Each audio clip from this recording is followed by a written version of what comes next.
I would have loved to seen even a small comic strip or something of the tales of Law's life as a child, because seeing him at the end of this chapter, he looked like one badass, sick little kid. So for the most part, it definitely seemed like that was kind of just a plot device and overall just a small roadblock for Doflamingo to have, you know, appeared there. And oh, they appeared to be trapped because it was literally like a sword swipe and a half, and he was done for, you know, his clone when he had them trapped or whatever. So definitely kind of, you can argue, like, was that really necessary? It was just kind of like, oh yeah, I've got you. No, you don't. And that kind of makes me wonder to what extent is Doflamingo's strength when it's just, you know, one of the clones, because Jabra and I forget the other dude's name, but if these two almost fodder, you can argue, characters were able to swipe him out, yeah, you can say he was blindsided, but it makes me wonder how strong and how formidable are Doflamingo's clones if they can be taken out by pretty, you know, weak guys. And the poor bull is fucked up. My heart is bleeding right now, aching in pain. Poor Uzi. Not. Now Oda is just teasing at this point, because we learn a little bit more regarding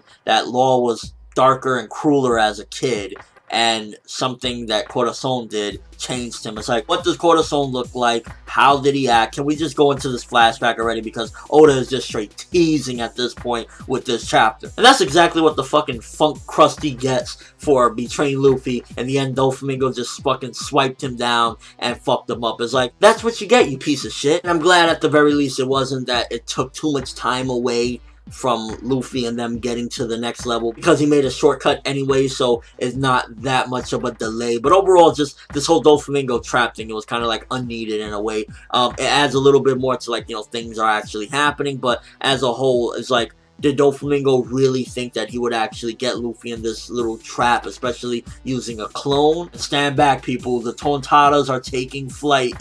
I was just like, yeah, so they're kind of like hot air balloons for these people. It was like, what? And in all honesty, this Frankie versus Senor Pink situation, I'm a little bit slightly disappointed in Frankie, I ain't gonna lie, because I'm glad that he's taking, like, you know, charge, and he's like, yeah, I'm gonna fight and everything, but almost this entirety of the fight with him and Senor Pink, Frankie's been getting suplexed, he's been getting fucked up, and it's like, I want to see Frankie kick some ass. Can we get a turnaround at some given point with this fight? I mean, he said, alright, I understand you, Tontadas, I gotta help so we can open up these doors, but every time we see him fighting Senor Pink is suplexing him, fucking him up, practically stomping a mud hole in his ass. I want a turnaround. It's like, come on, let's get some shine for Frankie. Frankie, at the end of the day, is like, come on, he's super. I was really hoping that Oda would shed more light into the fight with Admiral Fujitora and Sabo, but as of right now, he's kind of doing what he's been doing for a while now, and that's kind of just showing, oh yeah, they're still fighting. It's like,